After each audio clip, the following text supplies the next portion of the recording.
Napa know-how.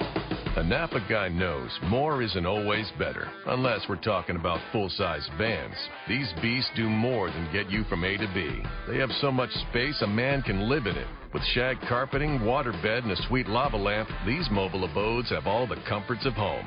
With quality parts and plenty of Napa know-how, you can keep the original tiny house running longer, stronger.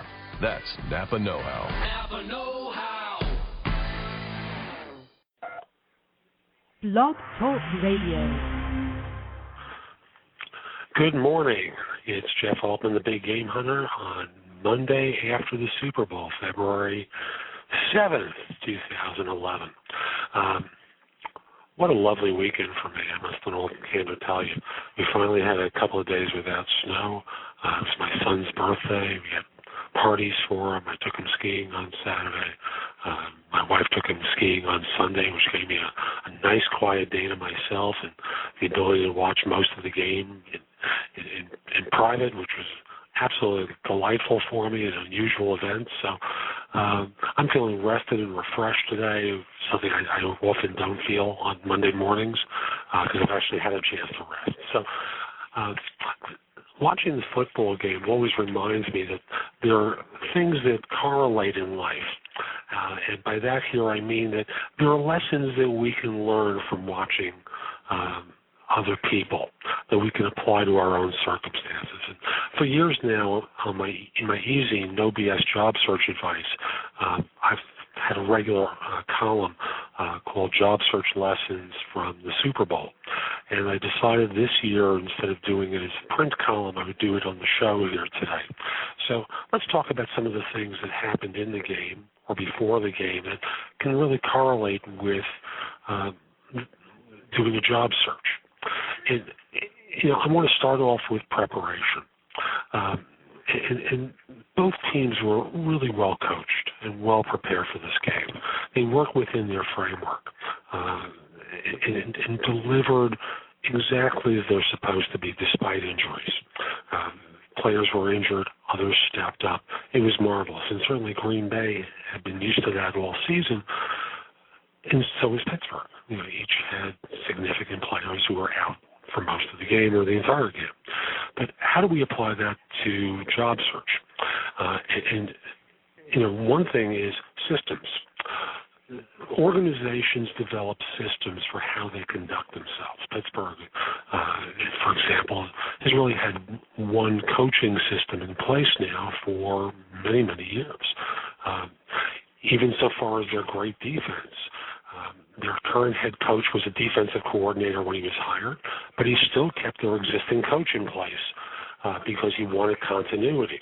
So as you look at organizations, by the way, Green Bay, the head coach is a disciple of the previous coach and followed the same sort of offensive system as he had. So there was clear continuity that existed. Now, for you as a job hunter walking in for an interview, is this an organization that's going through turmoil? Do you want to be in a tumultuous organization? And some people do. They thrive on the challenge of creating order out of chaos and fixing broken things. So you have to look at the organization that you're joining and to see how it fits your personality. For those who thrive on stability, an organization where there haven't been a lot of changes will be more important than one who is excited by the prospect and the challenge of being in an organization where I don't want to say chaos because that's unfair, but they made management decisions to change how things are done. So that was one obvious lesson that occurred to me watching the game. A second one was in the conversation that some of the commentators had about nerves. And players come out in this, their biggest game of their life, a little nervous. They were talking about how if Aaron Rodgers' throws were a little high, it would indicate he was a little nervous. Same with Ben Roethlisberger. So in looking at interviewing, when you go on your interview, how do you manage your nerves? What do you do to get yourself into peak without crossing the line into being a little scared and operating in a scared manner during the course of the interview? nerves showed up in this game in a lot of different ways. On the first punt of the game, there was almost a fumble that was caused by one Green Bay player almost running into another. There was a missed long pass to a receiver that was wide open. A punt that should have been down inside the 5 winds up going into the end zone. A false start, an early possession. Lots of little things that showed that the players were playing a little nervous and needed to get calmed down. So one of the announcers went so far as to talk about how the head coach in Green Bay was going to be setting up the first few possessions to kind of get his quarterback calmed down, giving him some easy things to do in order to manage his excitement. So just be aware that it's pretty common for this to occur. After all, great athletes who are in this situation, they've been prepped for years. They've trained for years for this big stage. They get overexcited. Certainly you might as well on an interview. So you got to look at yourself, and maybe it means getting to the building a little early and just thinking about what you want to do in the first few minutes of the interview in order to focus yourself. I know I've got some great advice in my book, The Single Best Question You Should Ask on Any Interview, that really speaks to how you handle the first couple of minutes on an interview and what questions you should be asking and not just simply them in order to hear what you need to. The book you can pick up on Amazon for the Kindle. You can pick it up on the Barnes & Noble site for the Nook, and then the PDFs are available through my sites. But just be aware that you need to look at your own energy in order to be able to deliver what you want to in the interview. An obvious thing is mistakes, and how mistakes are costly in the course of a game. After all, players are fighting one another every play for advantage. And certainly in the course of the pressure of what occurs, people make mistakes. That can be an interception, that can be a fumble, key fumble at the end of the game. That really cost Pittsburgh the game. So, just be aware and focused as you arrive on your interviews on the messages that you want to deliver so that you don't make mistakes. Because mistakes in interviews, just like they are in a football game like this, can be extremely costly. There was one other thing that came to mind. Yes, combating adversity. Each team lost key players coming into this game.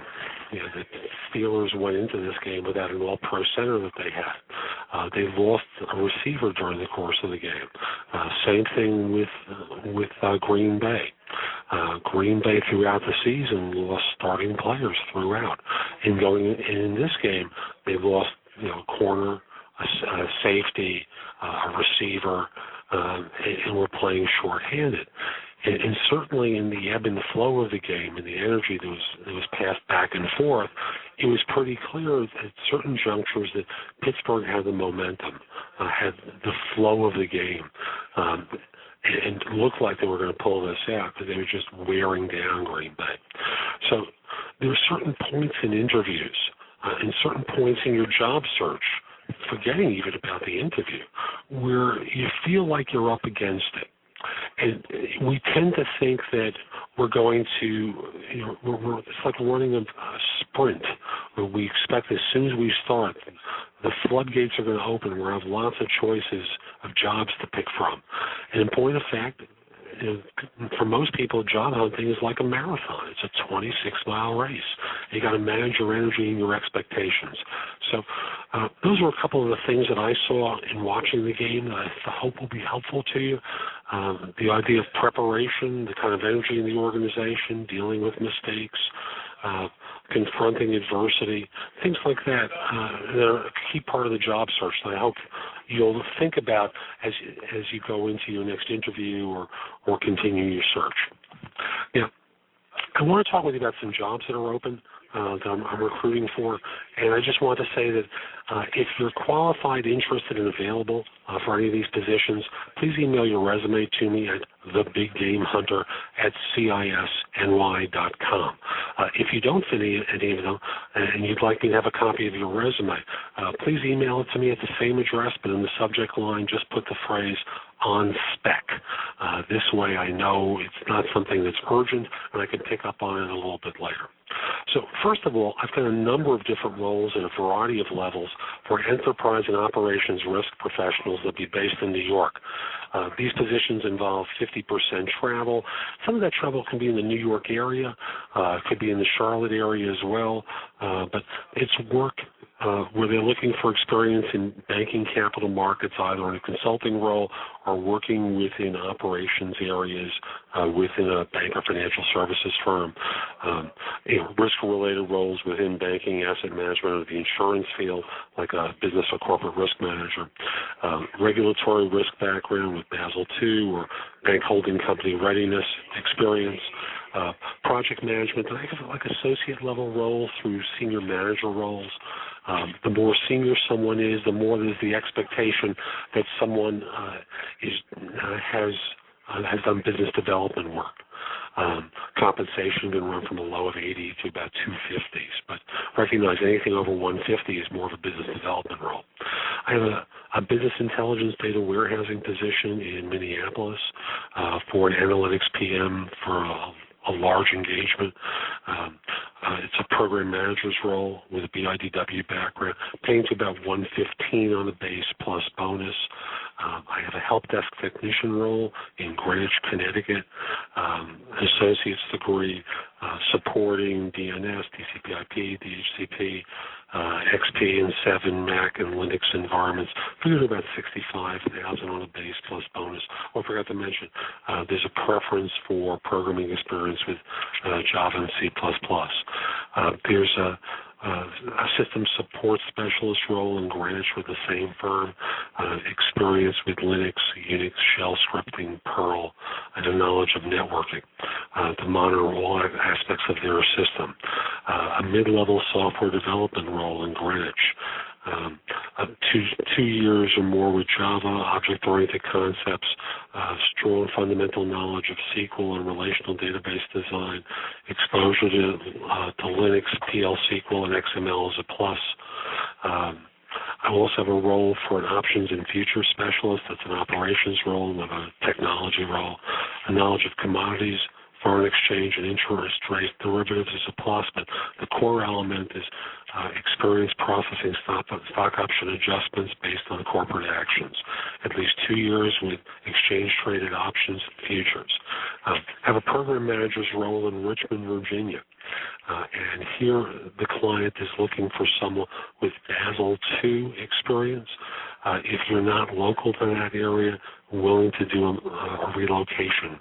And they're talking about a modest payment toward relocation, like maybe $4,000 or $5,000. They're looking for PMP or PMI certification, Basel experience, a preference for Oracle Revelius, R-E-V-E-L-E-U-S, first time I'd seen the term, so excuse me if I mispronounce it, going to about 120.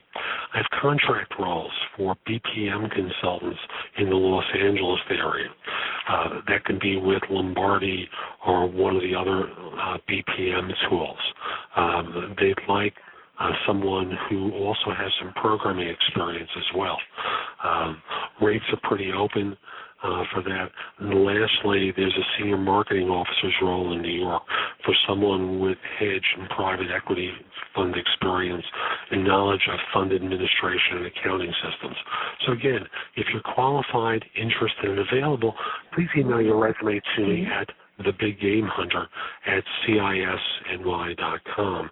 If you know someone who might be a fit, please ask them to contact me. Or if your background doesn't fit one of these, again, feel free to email your resume, but in the subject line, put the phrase on spec. There are many more jobs that I'm recruiting for that are also open. So always come over to my website, jeffaltman.com, and there's an area where you can search for some of the other jobs I'm recruiting for, as well as subscribe to my easy, no BS job search advice. I publish that every Tuesday. It comes out around noon, and always has a couple of articles about job hunting and a couple of product recommendations of services or products that might be helpful to you in your search. And while you're at my site, there's an area where you can upload your resume to a number of different job boards. There's some easy to work with career builder links on the homepage, as well as access to Job Search Universe, which is another meta search tool that will help you with job hunting. So that's it for this week. Next week is Valentine's Day. The following week I'll be on vacation, and I don't broadcast on national holidays, so I'll be here for Valentine's Day and then back again on the 28th. It's Jeff Altman. Hope you found this helpful. Have a great day.